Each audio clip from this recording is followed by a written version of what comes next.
Okay, welcome everyone for the weekly discussion in Tuesdays. We are going to take about 1 hour, and we have already appointed topic for the discussion, for the base. Before going to that, if anyone is having occasional thing, I will invite to give a chance at the beginning. Sukhi hontu. Sadhu sadhu anumodami. Anumoditabbang.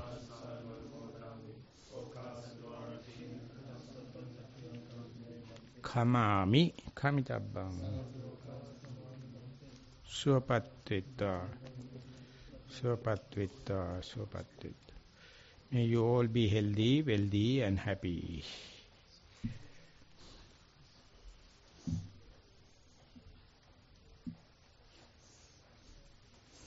So before going to the formal discussion, again I remind the invitation. If anyone is having contemporary, present moment topic or interview reports or any suggestion or any statement, we can take few minutes. Otherwise, we are going to take the Tuataka Sutta that we have already started, and Venerable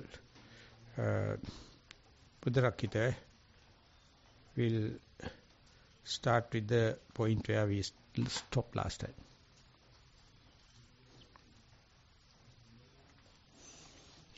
According to my reports, we met April 25th, the last, and we went to Sutta Nipata Gatha, stanza number 292 and 293 according to the English calculation. Na kaivikaye titte nindaya napa vedeya, not shaken by the ill fame. Na undameya pasansito, you are not up when you are being praised. Desire or craving or any jealousy and hate will try to alleviate. That is the 932, but it is few numbers up and down in the English translation.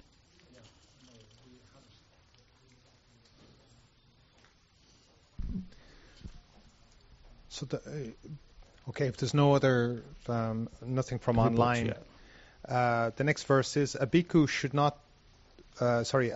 not engage in buying and selling. He should not do anything that incurs criticism. He should not form intimacy in the village. He should not address people from a desire for gain.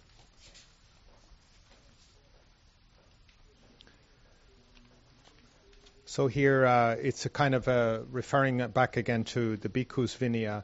So this is the Vinaya for monks. It's not the Vinaya for lay people.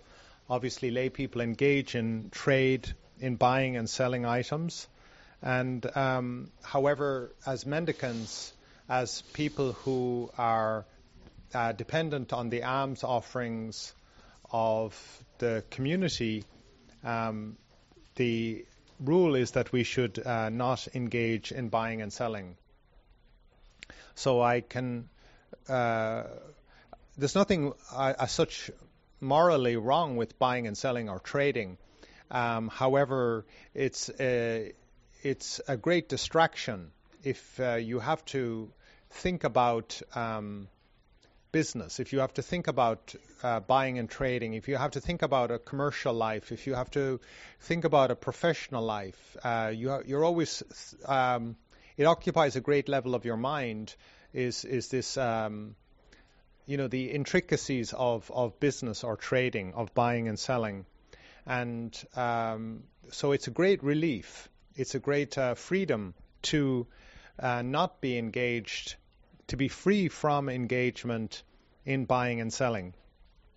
However, it is also a rule for us, so we should not do this. It's not just simply advice. It's not just simply some sort of teaching as such. It's a rule for us. It's a boundary. It's a creative constraint. How we live life, like these days, to be a mendicant in the world is going so against the grain of humanity. Everybody's trading, everybody is buying and selling. And to be somebody who isn't buying and selling is a kind of an astonishing thing.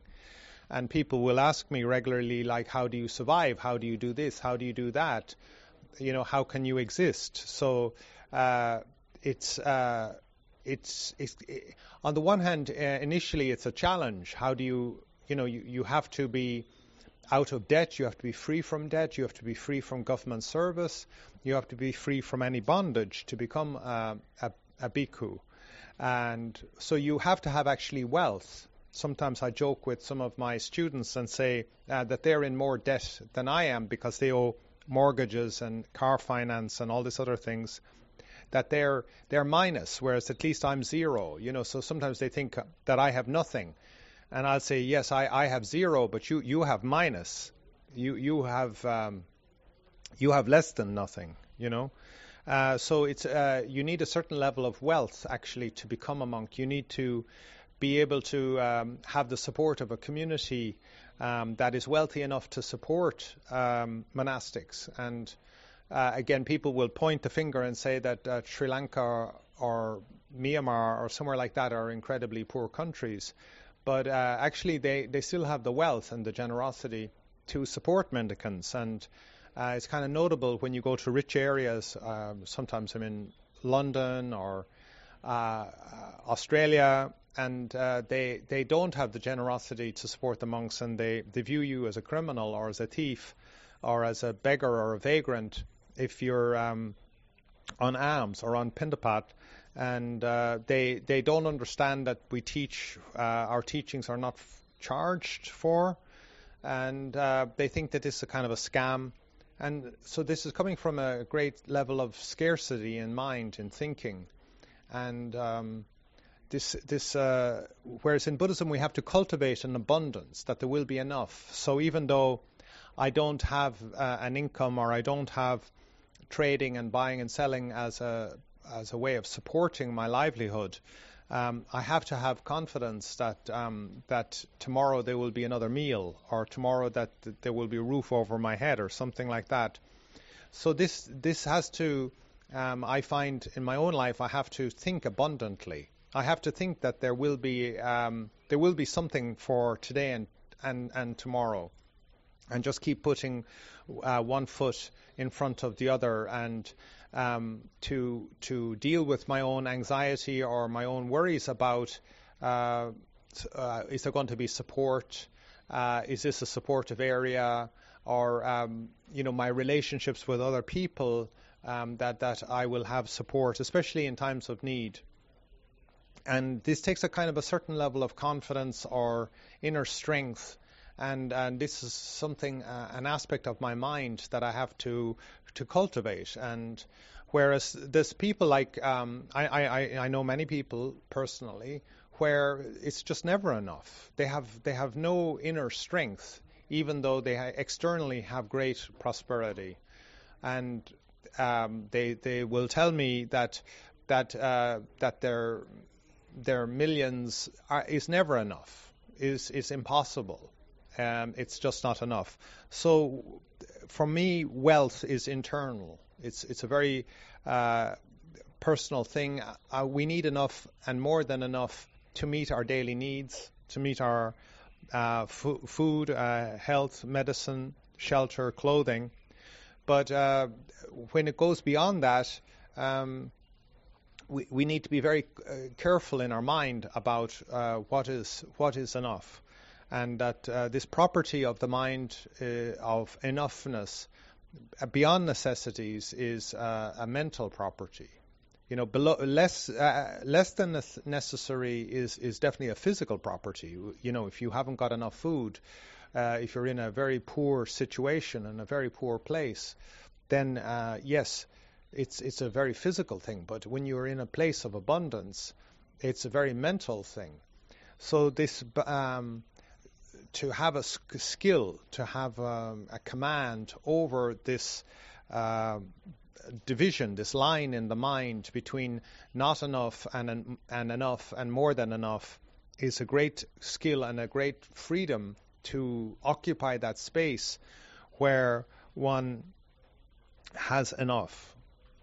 And so he does not do anything that incurs criticism. So again, we take our standards to be the norms of a society, and we therefore have to live in a good society, not in a thieves' society, where, for instance, if we live in a law-abiding way and we're criticized for being law-abiding because everybody else is a thief, well, then we shouldn't live in that kind of a place. But we do take the standard or the norm of society as something important to take feedback from. And there's certain criticism that's baseless, but then there's a kind of criticism that's useful to take into account. So we're not impervious. We're not righteous about our life. We take feedback. We are in a dialogue with society. So when somebody issues a complaint or a criticism, a critique, then that can be intensely useful. To get that feedback is incredibly useful, to have a good critique, a healthy critique. But where people are just criticizing, it can be unhealthy. So we do take feedback. And he should not form intimacy within the village. And so this is again going back to an intimacy here means that we're overly familiar with people in the village, because our life is different. And so we're not involved in day-to-day gossip or day-to-day sort of interests as such, where we just the particulars are the of what is going on in the village, what's in a day-to-day life. You better tell that person to turn off that fire, or else we'll be all smoked out in no time.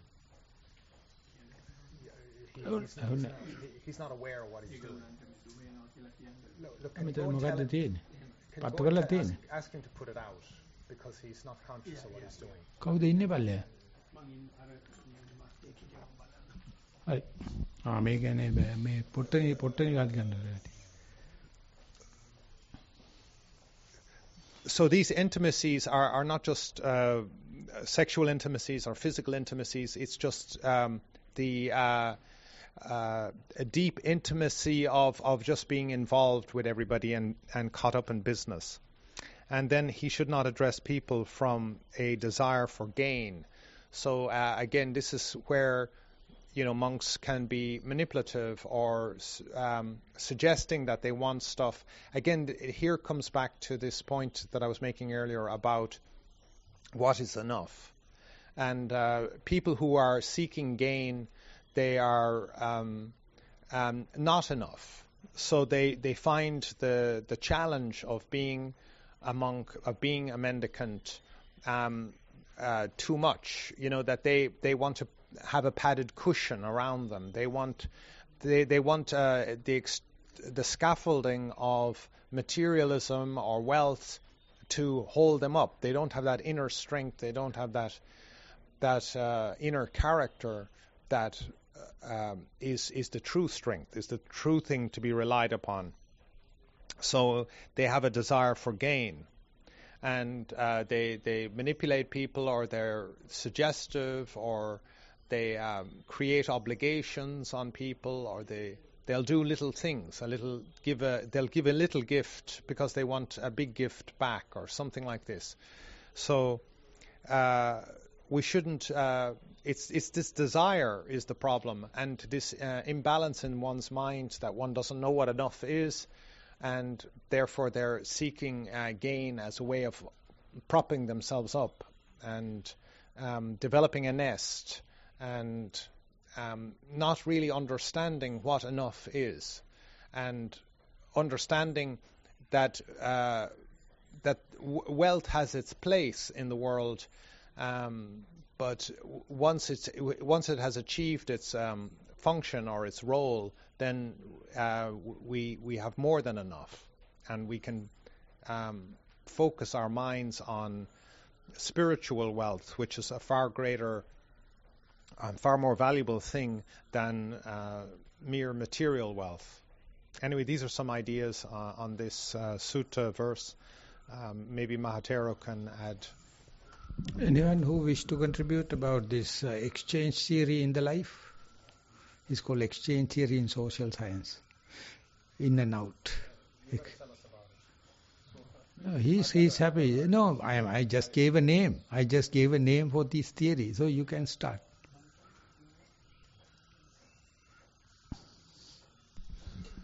I've never heard of exchange I theory. have done 30 hours of adult psychology. We'd like to hear about the Buddhist psychology, not the... So that's why I'm not talking. That's why I'm not... That is why I'm not talking. That's why I asked him to talk about Buddhist psychology. People have dialed in for you, Bante. It's not appropriate to be shy. No, I am not shy. I am not very appropriate. Not appropriate. I will talk, but I like American. Because he is now emerging. Now he is happy to share with him because he is good in meditation, good in social activities, and being a monk and becoming a senior monk slowly. We must promote him. Don't get shy.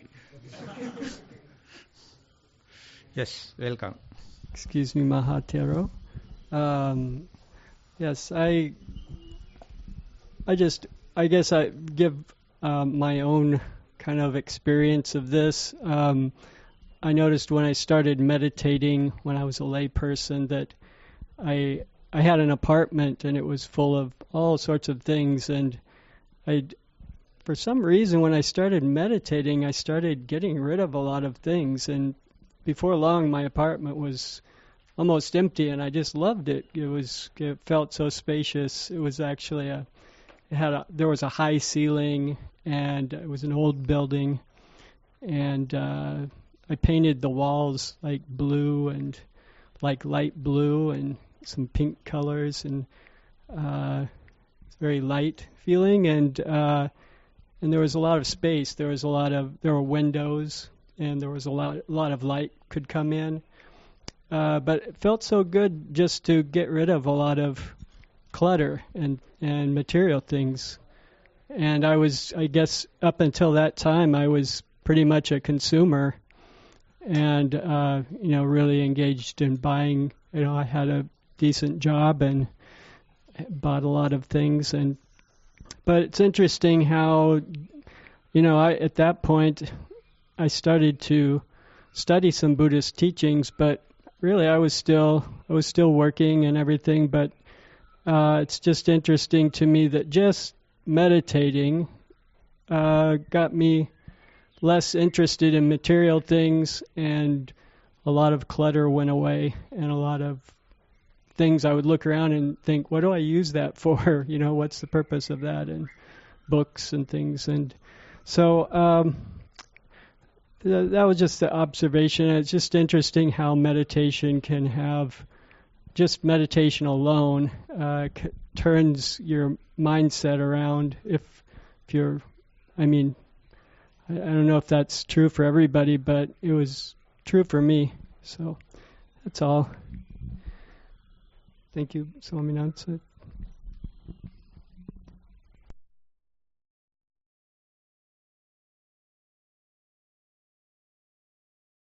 Sarai Swaminatha.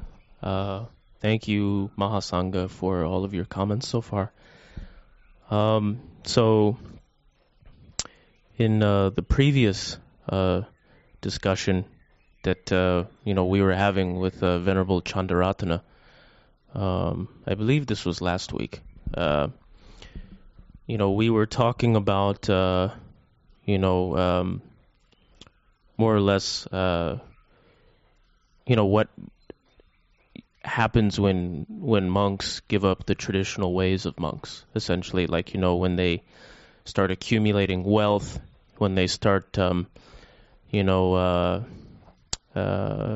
accepting like these we were talking about accepting lunch dana at people's homes, doing the pirth chanting and the festivals and the ceremonies at the temples and stuff, and Bhante Chandaratana was talking about how the founders of Galdua, this tradition, Venerable Jnanarama and Venerable Jinavamsa, they wanted to kind of go back to the traditional forest monk ways, and so they were trying to avoid doing the Pirth chanting and the ceremonies and the festivals, and becoming like a lot of the temple monks, where they get very involved in the lives of lay people, and they're kind of consistently like serving the lay people in these ways, which is wonderful, but it becomes a distraction from the practice.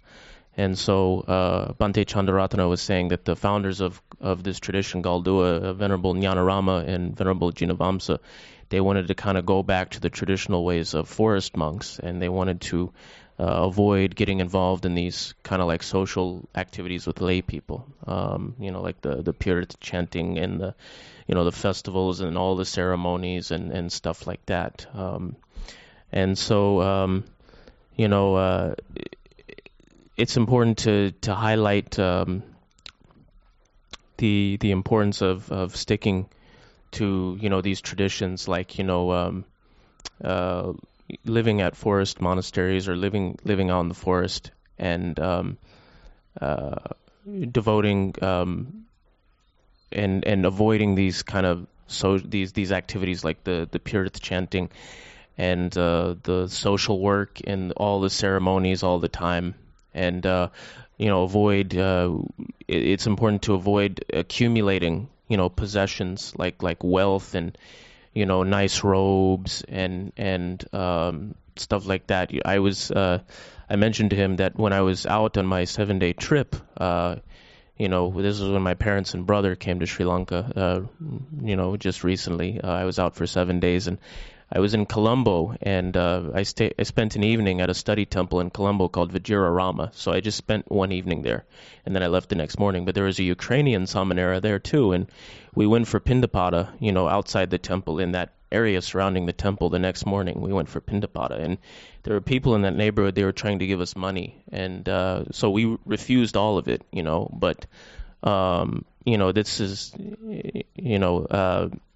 another thing to highlight is when the monks they when they start doing these things like handling money and accumulating these possessions and all of this nice property, and getting too involved in the like the Pirth chanting and the ceremonies and things that are distracting from the practice, then they start to become more like lay people. So, getting intimate, it says in this verse in the sutta here, to avoid getting too intimate with the village people, and so when monks are getting too, you could say, close to the laity, too close, and not in the, you want to have a Dhamma relationship with the laity. Your relationship wants to be based on Dhamma, as a monk with lay people. But when you start getting too close to the lay people, you start, going to their homes too much, maybe, for dana, or, you start, getting involved in their kind of, talk about, the things that are going on in the world. And you start becoming like a lay person yourself. When you start, handling money, you start accumulating property and possessions and wealth and getting all these nice things, maybe at ceremonies and stuff. You start becoming more like a lay person, and you start getting distracted from the practice. So I just wanted to point that out. Bhante Chandaratana was talking about that, last week with the founders of Galdua and their commitment to going back to the traditional ways of a forest monk, and he was talking about this stuff like the Pirth chanting and the ceremonies and whatnot. So the people with white clothes, they will not be happy because they are very happy. Forest monks are visiting their houses. They have pay white clothes, drum beating, trumpet and everything. So they think they are very prestigious. They are not accommodating for village monks, they are accommodating forest monks. And that is the way the Sanstha is deteriorating. And we are deteriorating. telepathical or something like that. But we are the victims. So exchange theory, it says, social exchange means the sensual. We have the money, capital, labor, management.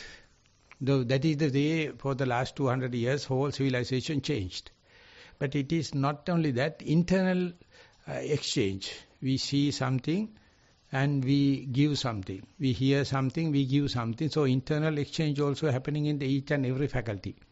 That is called materialistic world. Not the materialism. It's a matter. Rupa loka. The first one we call Kama loka. Do you understand Kama loka? Sensuous pleasure.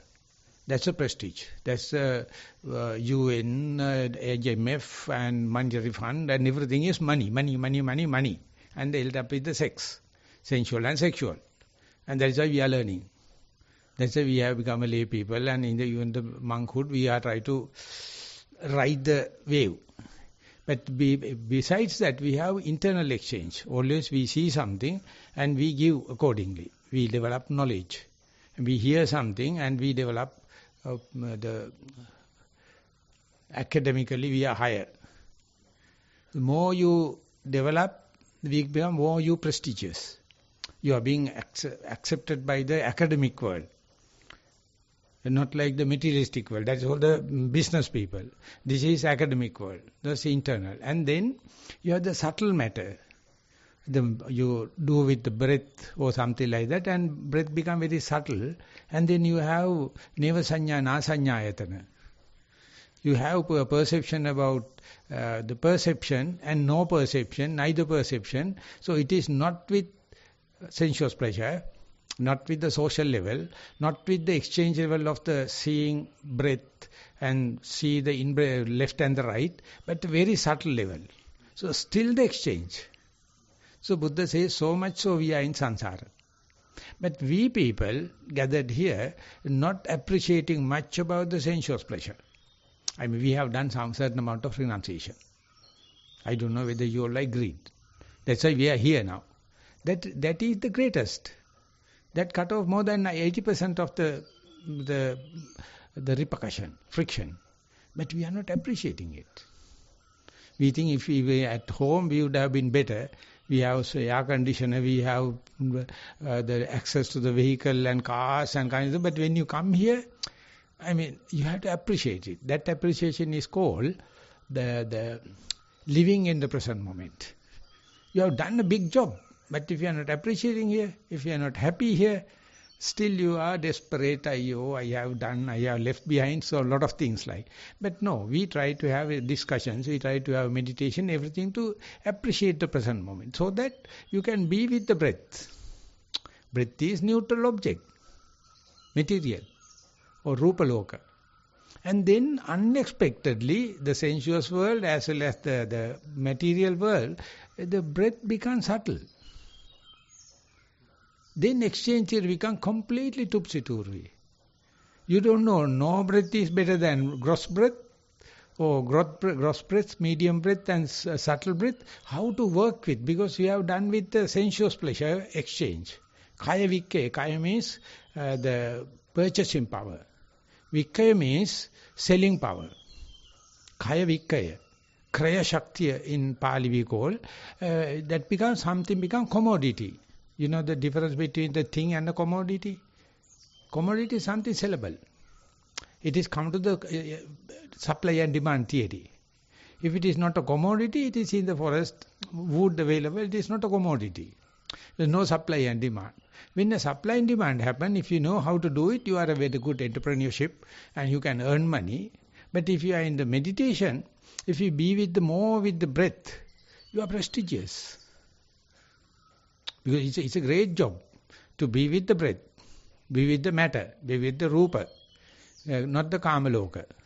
But many people live in this rupa loka, they are very unhappy because climate is harsh, mosquitoes are there, people are coughing, people are smoking, and to get angry. That is the world.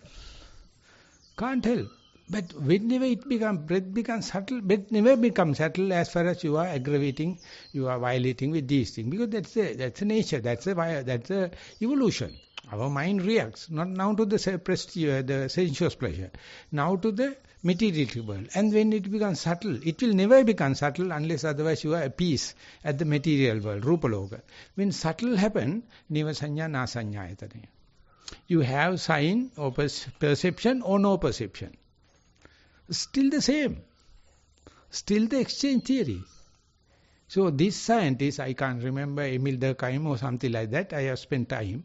And Dr. Deegan taught us how the people are worried, carried away by this supply and demand. Kaya Vikkaya, selling and buying, and exchange theory. And when you come to the material world, you are exchanging religious things, spiritual things, philosophical things, and then you become highly elated, though you are telling my meditation is no good and I can't keep the breath face to face it. But still the exchange. But the breath becomes subtle, completely different rational theory, exchange, kind of a value judgment. It's a very hard core of our mind. Some people say hard core of our brain. So that we have never explored into. Because we are so worried about this sensuous pleasure and sexual pleasure. We call pleasure principle. And without any shame, we expect that in our children. We expect that we to give to the parents and the teachers, and therefore we are carried away. So much so we can't go to the material world, so much so as far as we can't go to the material world, we can't go to the subtle material, Rupa and Arupa Loka. So Buddha was explaining very nicely, but our discussion and our involvement basically on the sensuous pleasure. So we must understand that's a starting point. That is, thing become a commodity, thing become a sellable. So one day Socrates and going with the slave via the Athens, the city Athens, and people are shouting and selling everything available, whatever the lay people wanted. And people are shouting and people are carried away. They went to the shop with another idea. Due to the advertisement and shouting, they go and buy and ultimately pass the town. I went to the bathing place and I told to the slave, you see, people are selling and buying and carried away. I am not carried away because I need know anything. So they are shouting and the advertisement in vain. If I need something only, I am listening to he is selling, which one is better, which one is more efficient, because I have my wound in my mind. As far as I need know something, I have everything but nothing. There everything is become nothing. Language lost the value. The communication completely drops. When the breath becomes nothing, you get everything. That's called sasana sampattiya. Everything is there when the breath is not there. But the breath you got at the expense of your sensuous pleasure. The breath, gross breath you gotten rid of because of the subtle breath. Subtle breath you gotten rid of with the subtlest. Subtlest means nothing and everything. So that is the religion, that is the Buddha what is telling. Everything is nothing. That's called prestigious. So present the whole economy, whole what we have learned for the last 200 years, completely sexual, completely sensual.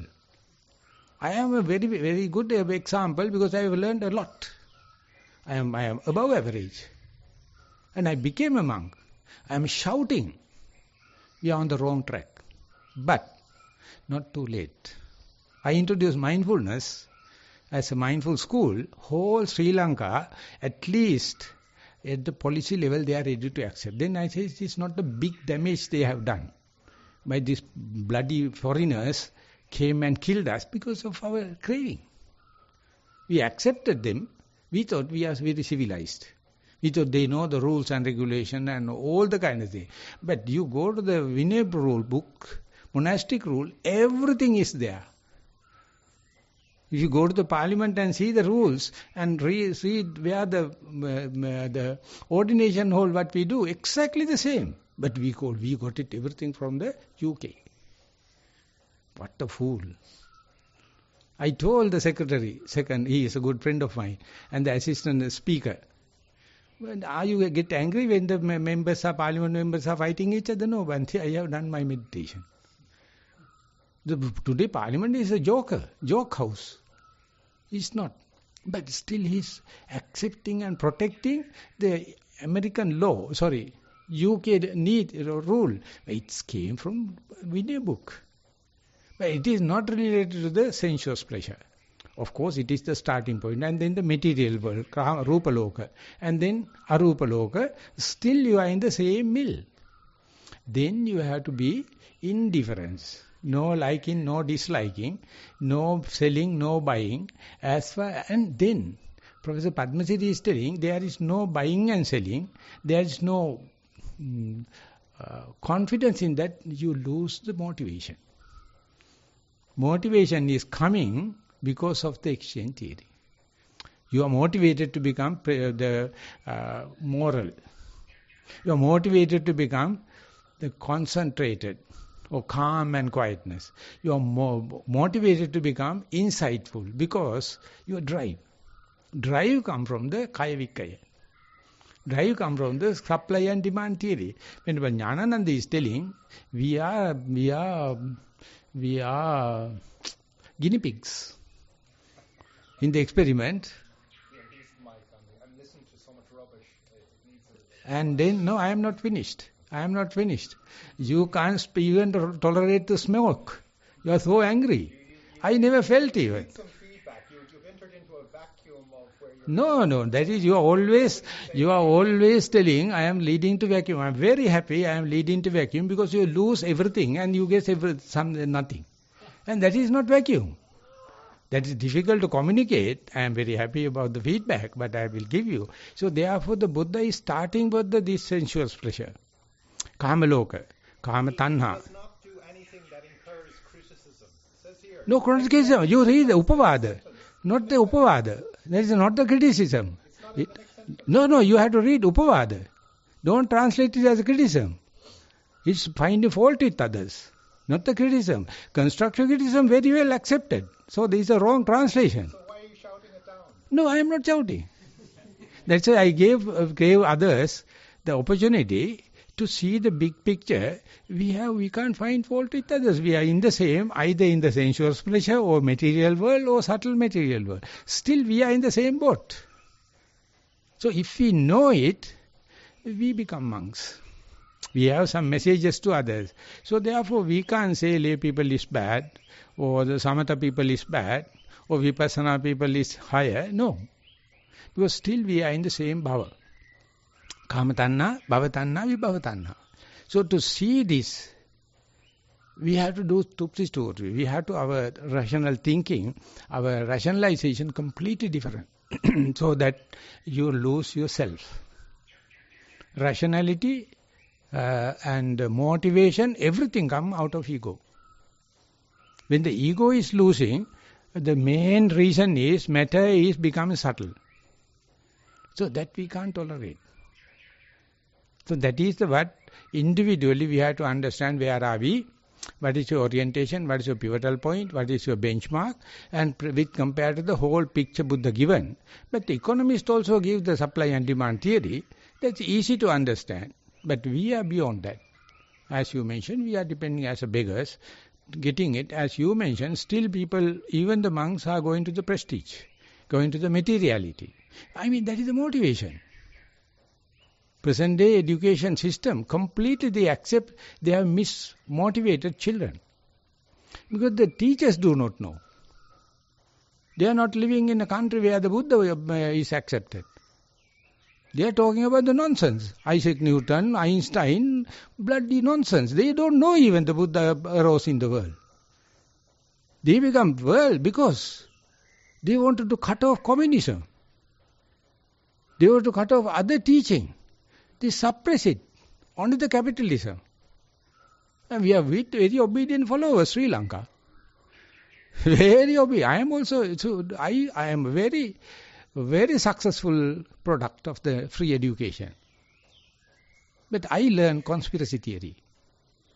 I don't accept it, but that gave something. Where are you? You people are guinea pigs. But still you can be aware because mindfulness. I shut my mouth.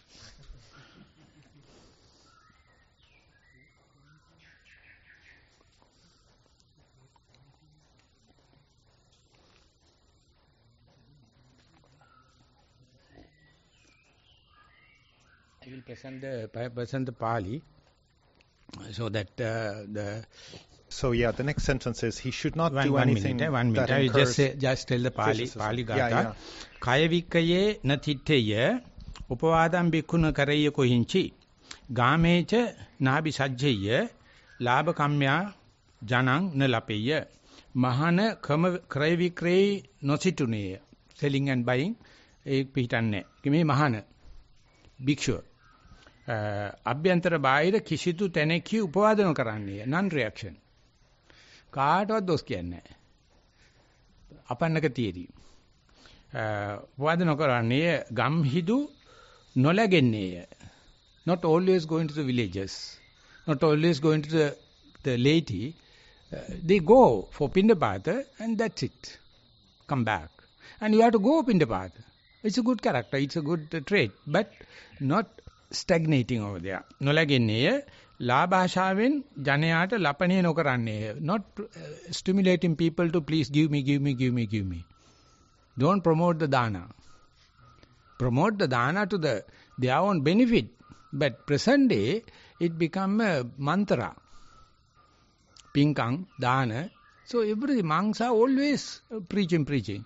And you go to the monastery, how much they are wasting? How much food they can't tackle? How much soap? How much robes? There's no way to get rid of. Muslim people come and do trades. They collect everything. And they sell them everything in the next shop. The material, Sangha material is sold by these people. Go to the monastery and collect everything and again repack and give it. Our people are so happy to buy them and give it to that. It's called Gamampodi. Just going to the temple and come back to the shop, again going to the temple, again to the coming back shop. People don't know what the monks need. They are giving Atapirikara. You know Atapirikara? The big ceremonial thing you offer. No one opened even. So I went to Dhamma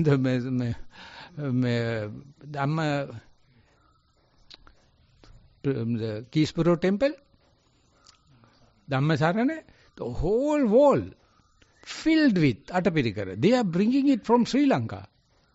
There's no place to keep. They are not wearing it. They are not using this knife. They are not using this thread and the needle. But Atapirikara is given these days, you can directly become a world-turning monarch in the next life. Because you are giving Atapirikara. This is what we call advertisement. So don't do it. Do it if you need. And praise it. People can give something needy. What the people monks are needy? Hot drinks. Female. And these are the most rare thing for the monks. Power tools. Power tools. And the power tools, whatever may be, they like power. Power means unskillful in Pali. Pina means skillful, prestigious. Power means other one. Therefore, we are born into that world.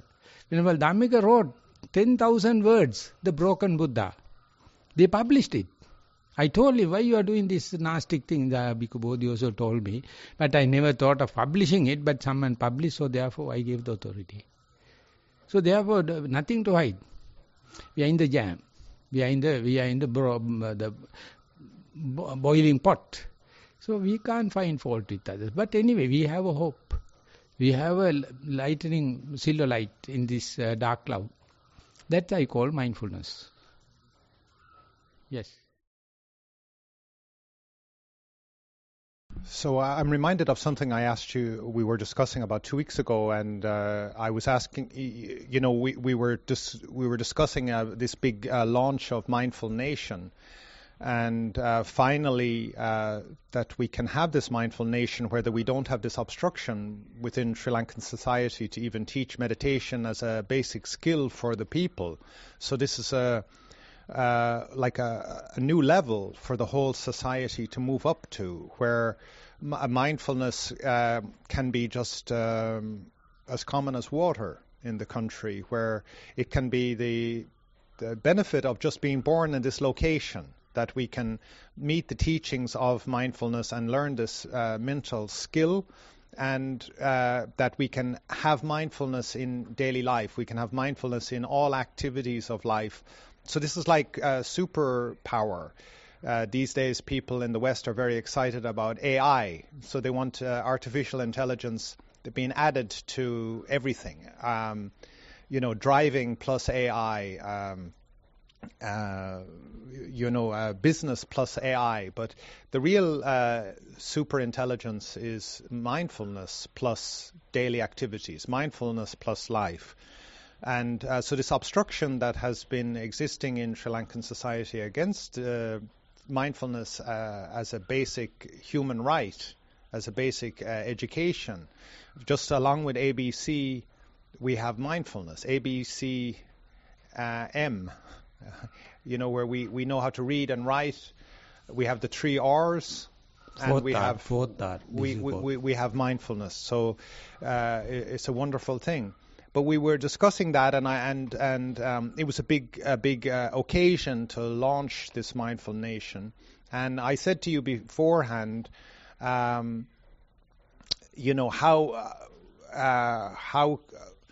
what's your mindset about this? How do you feel about this event? And you said, I feel like I've won already. I feel like I have succeeded already. Success story. I feel successful already. So even before doing it, and if this event is a failure, at least I had the opportunity to do it. At least we got to this position. So rather than seeing it in terms of loss, I might lose everything. You saw it as an opportunity. I might gain everything. So what I'm trying to come back to is this mindset. Rather than getting bogged down in the particulars of buying and selling and criticism, all of these things start to really matter when somebody is in a scarcity mindset, where they feel like they've lost. And I find it noticeable that the people who are most afraid of losing are the ones most ambitious to gain. That's what's really propelling them along, is that they might lose something. So they're unable to acknowledge that they have enough, and therefore they're perpetually trying to get more. Whereas as people who can be very simple in life, very I lived a long time in Myanmar, where it was amazing. Like, people had nothing from a Western's perspective or a Western standard. They had nothing. And yet they would find some way to be generous. And then I'm amazed where people, I visit people in the West, and they have so much, and they cannot give you a thing. And, they're bitter about it. They're unhappy about it. And it's astonishing. It's staggering how foolish, how blind, how mean, how ungenerous this is, and it can be embarrassing in Myanmar, where, for instance, in Myanmar, where they have nothing, and you're like, you have nothing, please don't give, and they're like, no, we can do this, and so for me it's this mind state, and it really encapsulated it for me last 2 weeks ago when you said to me, I feel like I've won already. I feel like I've succeeded already. So that's a kind of coming from this generosity, this abundance, that I'm not a loser. I'm not pathetic. I'm not, whereas I do feel like sometimes some monks can get confused about that. They see their life as pathetic, as you use this word beggars. We're not beggars. We're mendicants. It's a great blessing for us to come and receive dana, as you mentioned, as forest monks. I mean, where in the world are there forest monks? We're incredibly rare beings, and we show up and we receive the dana and we leave, and people look at us and say how pathetic, how useless. Like, this person was so good in university or in life and successful in business, and now they're like a wretched beggar. This is a scarcity thinking rather than seeing it as something of immense generosity, immense wealth. So I really find this negativity in Sri Lanka and towards Sri Lanka, that this place is bankrupt and all of this kind of thing, is just very negative. Like, no, it's an incredibly wealthy, prosperous place. And I go to so-called wealthy, prosperous places, and it's just zombie land. Dead people walking around with nothing to give, and it's just like, I don't want to even go near the place. So I just give that as a thought to you. Can we talk about the mindset of being in an abundant place rather than the negativity of you shouldn't sell, you shouldn't be intimate, you shouldn't, all this negative sort of, how to say. As far as I myself as a person, Venerable Dhammika opened this up, but he was not rich enough.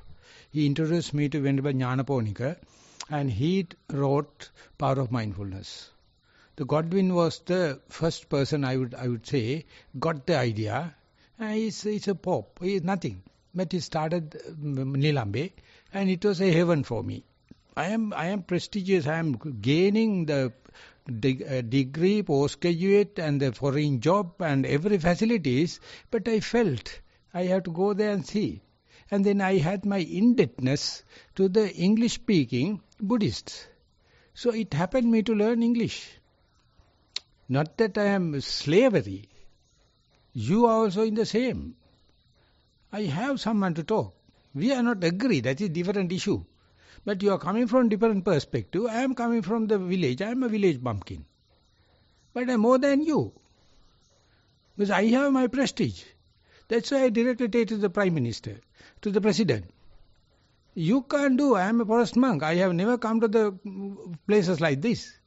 But I have done without you. Now I need the moral powers.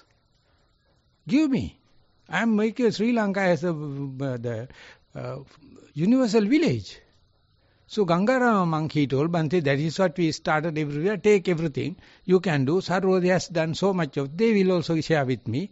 And Youth Council, they have 50 odd number of places in Sri Lanka. He told Bhante, please work with us. I also have a few places. And I am going to declare, we have done already, only the thing is mindset. People are with, telling that we are the poorest nation, highest amount of suicidal, and all the kind of naughty things. Because that there is a bad campaign. But the media is always suppressing us. But they can't suppress me. Because I am already won. I am in the success story. But I am not going forward. I am asking everyone, take this idea and share. But we have no rush. Slowly we are going. And in that sense, Sri Lanka has a message to the universe. Mindfulness for earth. So I am not worried much about the Nissarana. I am not much worried about the Satipasara. I am worried about the mindful village, universal village, spiritual tourism. Whole Sri Lanka I am ready to declare with my powers that I have. It's a universal village. Anyone can come. And don't worry about the campaign for the tourism industry and all that. They don't know. They are talking about the sensuous pleasure. This is the spiritual tourism, the spiritual pilgrims. And now it become a very common idea. That's also borrowed idea. But I am already win-win. Because I know that when I am talking with the foreigners, they criticize me. That's a very good constructive. I am very happy I learn English. So last time I went to Connecticut University, I told I am a bumpkin, but I came 30 people, top class people. You can understand my English. My mother can't, my father can't. A lot of my family members can't, but I can. The next great thing is I can understand your bloody pronunciation. American pronunciation. They were so happy. Then I told, with that we are both parallel. We are both parallel. I am happy to join with you. I am not academic, but I am happy to join with you as the curriculum writer. Bhante, it's a prestige for you. You have spent 40 years in meditation, even you don't have academic qualifications. Then I told, I am very happy. So when I come back to Sri Lanka, I told, definitely, I learned so much of English. Because not that I am a prestigious in English and I have high, but the communication. But I can understand. Even when I go to Australia, I can't understand our immigrants' pronunciation. Children, our Sri Lankan children go to Australia, they are talking nonsense. I can't understand. I have to have a translator. Their pronunciation is completely different. And our people living in the UK, they are more British than Sri Lankan. More British than British. They are talking nonsense about my grammar. I asked British people, no, Bhante, you are very well communicated. No harm. Then I told you, shut up. You see, the British people are happy with me. These are the tools I am using. So therefore, I am not using exchange theory. But of course, I am doing kind of exchange in a material world and subtle material world. And then at last, everything means nothing. Then we lost. Language lost. Grammar lost. But still our foolishness remains, isn't it? You don't get worried. Tonight also we are going to fight. No harm. No harm. Huh? Yeah. Look, but later, Vedamath at all, don't give the physical massage. And yesterday we got the chair. And Tell him I was massaging your feet. I told the first day you came, and by the time I wanted to sleep, but you came and gave the massage of the reflection, all the kind of thing. But he told, till that this is happening, don't touch this area because it is slowly healing. And we started yesterday. We got the chair prepared. Anyone welcome to the chair, the dental chair, and I'll give a ride. Yes, my mic.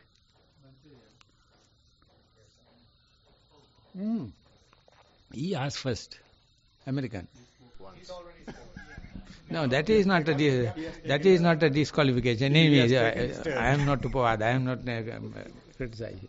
We need to hear from the Yeah, Avasara Bhante and Maha Sangha.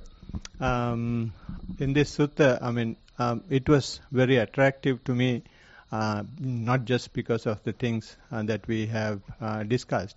And for me, I feel that there is a deeper connection to Dhamma. Even in Dhamma, we have, although it is not direct buying and selling, we have exchange theory to a certain extent even in Dhamma. Just to give one example. Dhammarakkheda. His name is Dhammarakkheda. And just one example, we give up sensual world and we give up sense desire, and then to replace that we have vitakka and vichara, applied and sustained thought. So in that process, even in Dhamma, there is something given up and we gain something else. And then Buddha says not to have criticism in those giving up and not to have intimacy with what you gain. And as a result, at the end, it says you should not have gain attitude developed in the process. So it looks very gross and very initial level of talk or initial level of advice, but it has a very deeper meaning as far as I say it. That's all. American.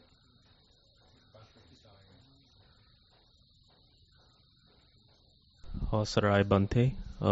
So I wanted to go on what Yes, you can hear. I wanted to Better. No batteries. I wanted to go on with what Bhante was saying earlier. He was talking about Sri Lanka being like abundant, and he goes to the West and they don't want to give anything. There was one time where I was in the Bhavana Sala here, and it had been a 3-day retreat. Mic එකට බැටරියක් දාලා දෙන්න. Okay, carry on. There had been a retreat, and this woman, she came up to me, this Sri Lankan woman, and she asked me where I was from, and I said, was from the United States of America, and she was like, oh yeah, I was learning Japanese and I was planning to go to Japan, obviously, get maybe a better job there and whatnot. So she was like, but I want to know why these foreigners are coming to Sri Lanka, and so I was explaining to her, it's a lot easier to be a monk in Sri Lanka than America, where the culture is. I mean, don't get me wrong, don't get me wrong, there are temples and there are monasteries and there are monks in the U.S. where I'm from, but the most of the people there are not Buddhists. So Buddhism is a minority in the U.S. So if you were to go for say Pindapata in the middle of Washington D.C., I'm from that area, the capital. A lot of people would just look at you who are you, not know, if they looked at you, they would not know who you were, being a monk. So, whereas here you go for Pindapata, and I went for Pindapata twice when I was out, during the 7 days that I was gone, and I got too much food from the lay people, too much. I couldn't eat it all. I had to give some of it away. Me and the Ukrainian Samanera, supply and demand. We had to give a lot of our food from Pindapata away to the kitchen at the temple at Vajrarama. We had to give a chunk of it, a whole big chunk of it away to the kitchen at the temple. So we just got too much food. So it's a lot easier to be a monk here in Sri Lanka, and I was explaining that to her that it's easier to be a monk here in Sri Lanka than in America, and she. I remember during the conversation, she was crying, she had faith, and I think she was starting to realize this is a great place to be for Dhamma, for practicing the Dhamma, and just in general, Sri Lanka is like America. There are people in the world, they buy things, they sell things, they're engaging with sensuality. Here in Sri Lanka, just like America, it's the same deal. I mean, if you go to America or you go to Germany or France or a Western country, UK, Australia, you might be able to get more money there. You might be able to make more money, but you're not going to be able to get away from your problems there. That's all essentially. You're just going to be able to make more money than you might here in Sri Lanka, but you're not going to necessarily find an end to your problems by going and making more money and, living in a nicer country, quote unquote, having more things materially. So, here in Sri Lanka as a monk, I get too much. We got too much food. I got too much food for Pindapata both times I went when I was out. Too much to eat, couldn't eat all of it. And, just so too much stuff. I got 3 packs of dark chocolate from Bhante Chandaratana when I came back. These 3 packs of dark chocolate. I get too much stuff, so it's too much to even hang on to essentially. So we as monks, we don't even need this stuff the money that people when I was out in Colombo and during Pindapata, with the Ukrainian Samanera, some people offered us money. We refused all of it. I mean, and we don't need it even. We got so much food, we couldn't finish all. We couldn't keep all of it for ourselves. It was just too much. So, I already get too much as a monk here in Sri Lanka. So no need to get more stuff. All of these, whatever that was. Bhante, that you were mentioning earlier, where they had the things on the wall, they couldn't use it, they weren't wearing it. It's I already get too much stuff as a monk here in Sri Lanka. It's as monks we don't need more. The lay people, they just have so much faith and they give so much. So no need to accumulate more things, more property, more wealth. It's better to stick to simplicity. Happy that we have a bloody American here with contentment. That's the dragon, sucking everything and never happy. But 2 Americans we have. Of course we have 3, 1 went off. And we have the lineage from the beginning. And they are expressing very openly. And that is not Sri Lankan way. We were always happy to prestige and the wealth and the fame and the gain. But lucky enough you have had it. And lucky enough, you have the meditation, you have the monasteries in Sri Lanka. You come here, I go to America. And I earn something and bring and share with my mindful nation, mindful school. And I am more than earlier, I am very business-minded. Prestigious. I says, no harm, you can give. I never refuse. Because I have accounts, I have this thing, because so much of young children, they are happy. They don't know from where it comes, as if you don't know how the 4 requisites coming. And you are luckily enough, you are meditating and you are living up to that. You make it justifiable. And just like young children, I never allow young children to understand the national problem.